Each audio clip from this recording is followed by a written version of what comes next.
Let's take some further updates coming in.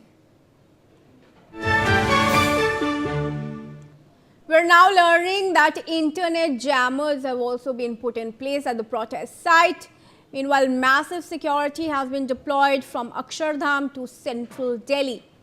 Rumi is joining us from the newsroom. Rumi, this is the first of kind that we are seeing jammers have been placed in central Delhi area for a protest in a march that's being carried out by a so-called party that has just been formed.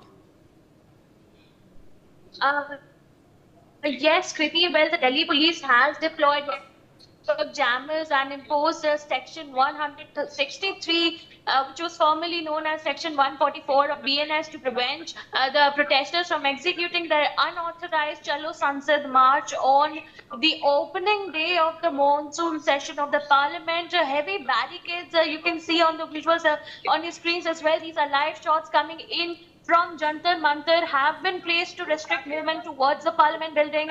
The CJP, remember, Kriti, has planned this massive march to protest against examination irregularities and to demand the education minister, the Pradhan's resignation.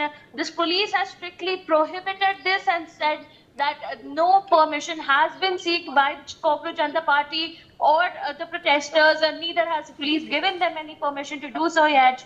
So mobile internet jammers have now been deployed. We have in fact not been able to connect with our reporters who are also there.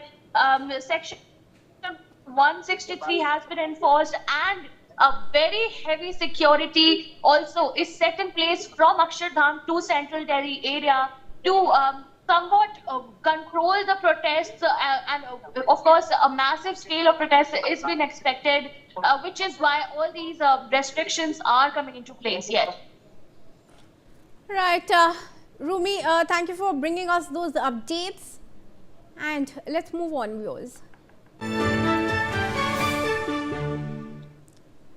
Now, continuous rainfall since last night has led